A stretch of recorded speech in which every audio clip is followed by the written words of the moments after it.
Halo Sobat Donghua, pasti pada nungguin kan kelanjutan BTTH Dunia Seribu Besar? Oke lah, tanpa berlama-lama lagi, yuk langsung masuk ke alur ceritanya.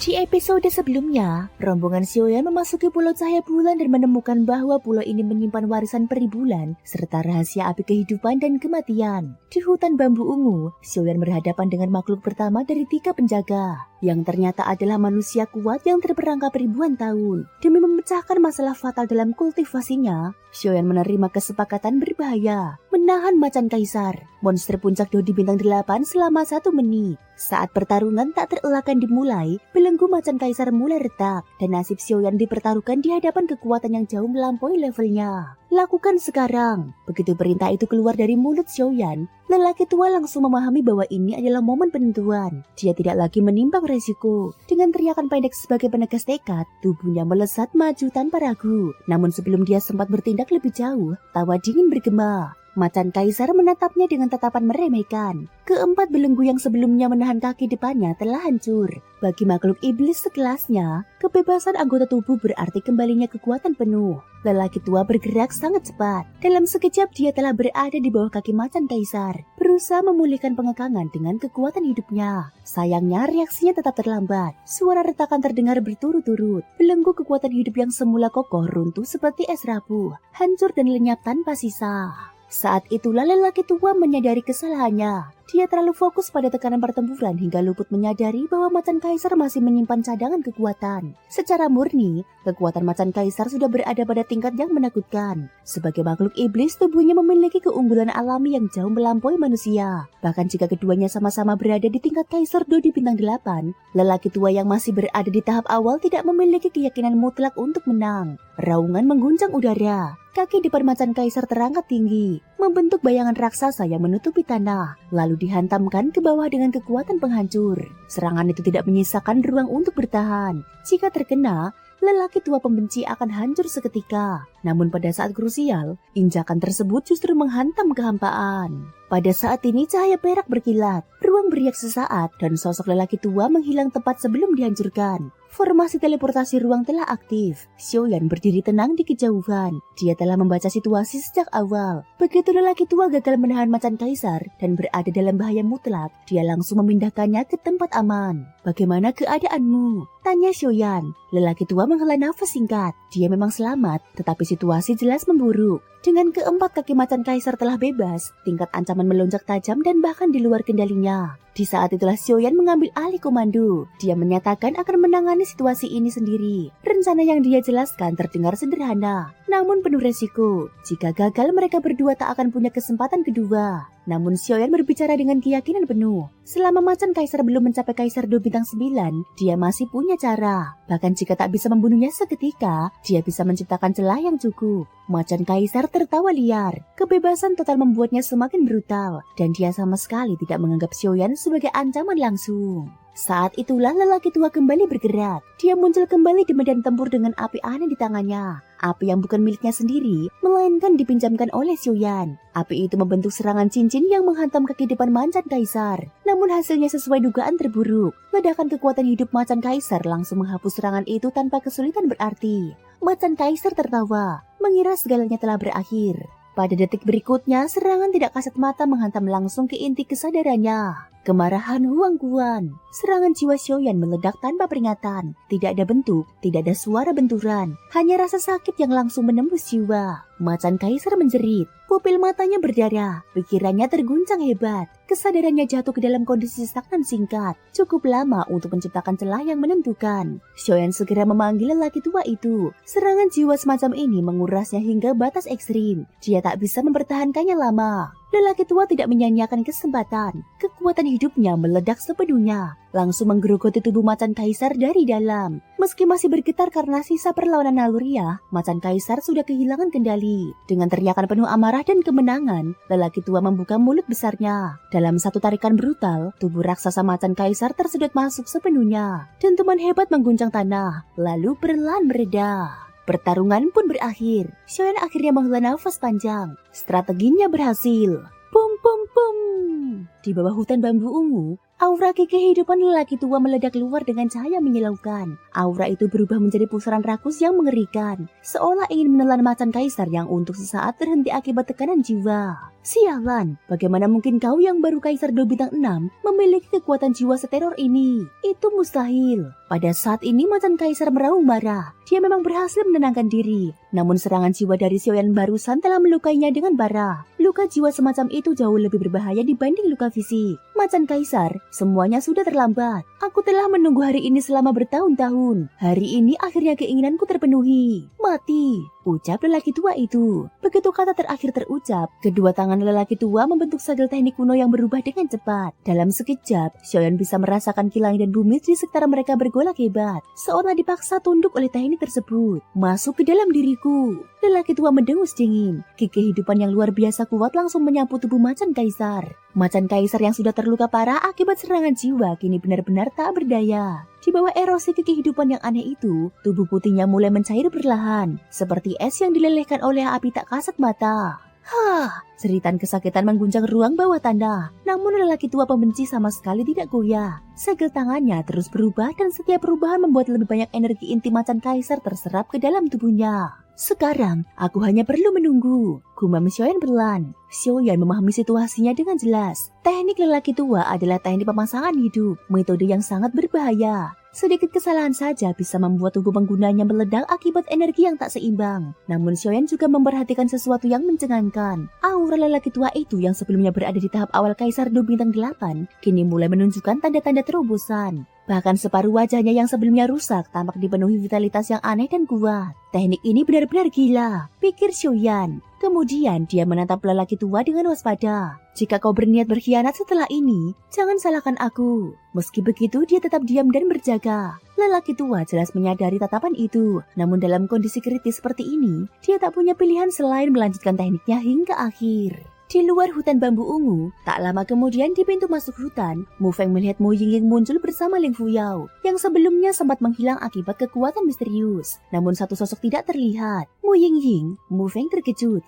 Kenapa hanya kalian berdua? Di mana Xiaoyan? Tanya Yuru cepat. Firasat buruk langsung muncul di hatinya. Aku tidak berkewajiban menjelaskannya kepadamu, jawab Mu Yingying dingin. Sebagai pemilik api surgawi, dia memiliki kebanggaan yang tak kecil. Terlebih lagi dia bisa merasakan sikap bermusuhan Yuru sejak awal. Cukup, Xiuqi segera menyela. Xiaoyan tidak apa-apa, kata Ling Fuyao tenang. Dia mencapai kesepakatan dengan lelaki tua yang menghuni hutan bambu ungu. Karena itu kami keluar lebih dahulu. Lelaki tua pembenci tinggal di sana. Yuru terkejut. Menurut informasi dari runa warisan, hutan bambu ungu seharusnya hanya wilayah kekuasaan, bukan tempat tinggalnya. Benar, jawab Mo Yingying singkat. Tempat itu penuh bahaya. Jika bukan karena Xiaoyan, kami berdua mungkin sudah mati. Kesepakatan apa yang mereka buat? Qinzhen bertanya. Kami tidak tahu, jawab Ling Fuyao jujur. Kalau begitu, kita tunggu saja dia, ujar Mo Yingying. Setuju, hutan bambu ungu terlalu berbahaya, ucap Mu Feng sambil mengangguk. Tapi tetap waspada, aku merasakan banyak ahli kuat telah memasuki pulau cahaya bulan, kata Xiuqi serius. Mereka berhasil melewati gerbang besi. Mu Feng terkejut. Iya, formasi itu sudah tererosi oleh waktu. Dia tak bisa menahan mereka lama. Aku melihatnya dari udara, lautan manusia berpakaian hitam. Mereka pasti sudah memasuki wilayah reruntuhan. Artinya, persaingan akan semakin kejam. Hampir semua jenius sekte super telah datang. Reruntuhan ini akan menjadi medan pertempuran sejati generasi muda Swan Santian, ucap Xiuqi dengan serius. Suasana langsung menjadi berat. Semua orang tahu, pertarungan yang sebenarnya baru saja dimulai. Setelah waktu yang terasa begitu panjang, Xiaoyan akhirnya membuka mata. Pandangannya langsung tertuju pada sosok yang paling dia waspadai. Lelaki tua penuh kebencian yang selama ini menunggu dalam diam. Namun sosok itu telah berubah drastis. Kekuatan yang sebelumnya berada di tahap awal Dodi bintang 8 kini melonjak ke tahap menengah. Separuh wajahnya yang dulu hancur mulai pulih. Daging dan darah tumbuh kembali secara perlahan. Jelas, Kaisar Macan telah sepenuhnya ditelan dan dijadikan bahan pemulihan.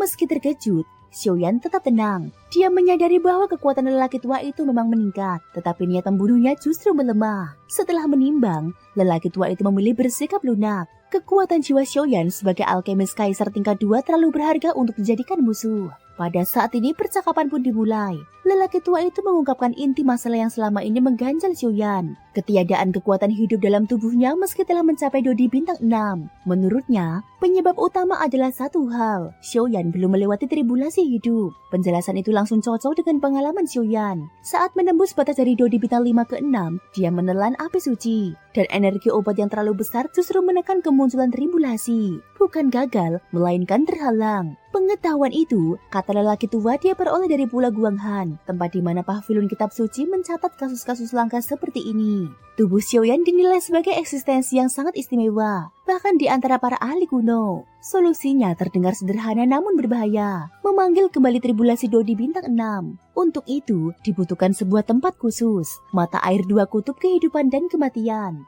Tempat ini tidak hanya mampu menyeimbangkan kekuatan hidup dan mati, tetapi juga berpotensi mendorong evolusi kualitas kekuatan tersebut. Peninggalan ini diyakini berasal dari peri cahaya bulan, sosok legendaris yang penguasaannya atas cahaya bulan dan bintang tak tertandingi. Namun harapan itu datang bersama bahaya besar. Mata air tersebut berada tepat di markas utama bos kejam. Sosok yang kekuatannya bahkan membuat lelaki tua itu mengakui ketidakpastian kemenangan, meski bertarung bersama dua monster lain. Xiaoyan terdiam, resiko yang menantinya hampir mustahil. Namun di balik ketenangannya, tekadnya telah mengeras. Kesempatan untuk menyempurnakan fondasi kultivasinya tak boleh dilepaskan, apapun harganya. Xiaoyan lalu memahami inti masalahnya. Meski lelaki tua pendendam kini telah memulihkan kekuatannya ke tahap menengah Dodi bintang 8 setelah menelan Kaisar Macan, itu masih belum cukup untuk menghadapi monster tua kejam. Bukan karena kekuatan individu. Secara 1 lawan 1, monster tua kejam hanya berada di tahap akhir Dodi bintang 8 dan tidak menakutkan. Masalah sebenarnya adalah para monster yang berada di bawah komandonya. Monster tua kejam memiliki hubungan alami dengan makhluk buas dan dikelilingi lebih dari 10 monster kuat. Salah satunya telah hidup lebih dari 10.000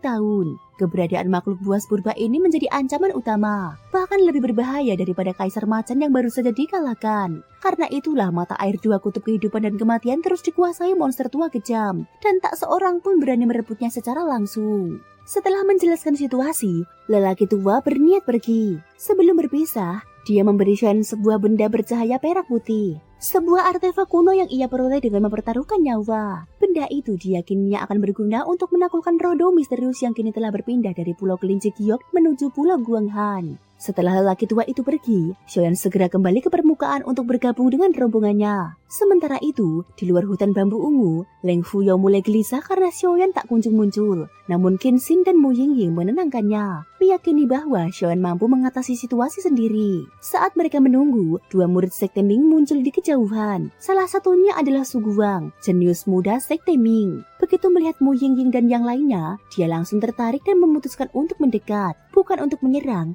melainkan menguji dan menjajaki hubungan. Tanpa disadari siapapun, konflik baru mulai mengintai di sekitar hutan bambu ungu. Pergi! Xiaoqi mengerutkan kening. Jelas dia tidak mengerti apa tujuan murid Sekte Ming itu mendekat ke sini. Sekte Ming sejak dulu selalu bertentangan dengan sekte-sekte besar di Tiga Langit Suan Santian. Pernah ada pihak yang memasang harga sangat tinggi untuk membunuh pemimpin sekte super. Dan ketika upaya itu gagal, beberapa sekte super langsung bersatu menyerang Guang Mingding, berusaha memusnahkan Sekte Ming sepenuhnya. Namun hasilnya justru kegagalan total. Bahaya di puncak Guangming jauh melampaui bahaya mereka. Sejak saat itu Sekte Ming menahan diri, bergerak lebih tersembunyi, melakukan pembunuhan secara rahasia, dan tidak lagi memancing kemarahan terbuka dari sekte-sekte super.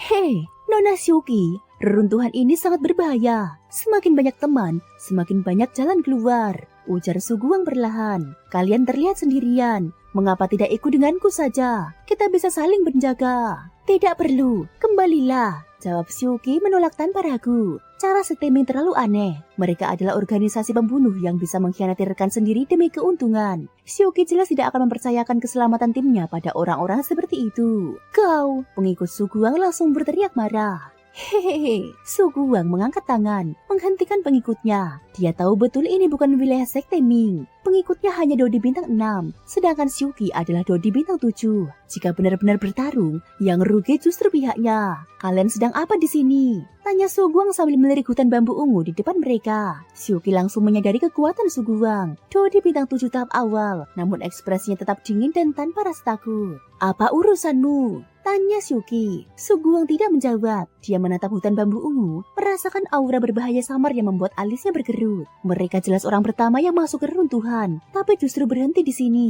Pasti ada sesuatu di dalam hutan ini. Kumam Suguang. Dia memberi isyarat tangan ke belakang. Pengikutnya langsung paham, itu adalah sinyal serangan khas Sekte Ming. Serang! Suguang mendengus dingin, seketika energi kehidupan yang menyilaukan meledak dari tubuhnya. Shuki pun melepaskan aura yang sama kuatnya. Hati-hati dengan senjata tersembunyi mereka, serunya kepada yang lain. Dengan banyaknya orang di belakangnya, mustahil melindungi semua. Namun fokus Shuki jelas, Yuru, baik karena status pewaris maupun karena kekuatannya yang baru mencapai Dodi bintang 5. Aku pernah mendengar reputasi Pavilion Wanhua. Dodi bintang 7 tahap awal, teknik memindahkan bunga dan menyambung pohon. Katanya luar biasa, ujar Suguang sambil tersenyum. Hari ini aku ingin membuktikannya. Coba saja. Shuki melesat, langsung menyerang Suguang. Keduanya sama-sama Dodi bintang 7 tahap awal. Begitu bertabrakan, pertempuran tingkat tinggi langsung pecah. Memindahkan bunga dan menyambung pohon, Yuru terkejut. Itu adalah teknik dan jurus tingkat suci, warisan paling berharga di Pavilion Wanhua. Jika digunakan sepenuhnya, teknik ini memungkinkan penggunanya bertarung melampaui tingkat kekuatannya. Konon, hanya murid langsung pemimpin pavilion yang boleh mempelajarinya. Hehehe, sekarang giliran kalian. Pengikut Suguang menatap Mu Yingying dan yang lain dengan senyum aneh.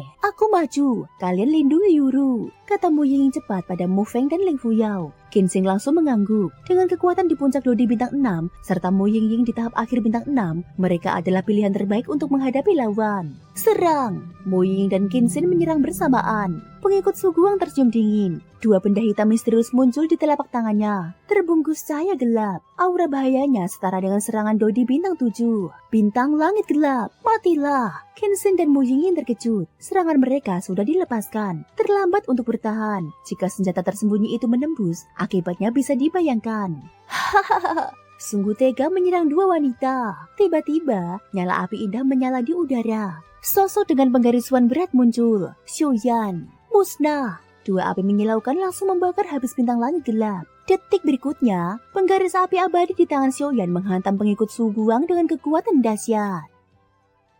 Thank you guys sudah mendengarkan ceritaku di episode kali ini sampai akhir. Ikutin terus kelanjutan episode berikutnya ya. Terima kasih buat kalian semua yang udah subscribe, like, dan komennya. Semoga hari kalian menyenangkan. Sampai jumpa dan bye-bye.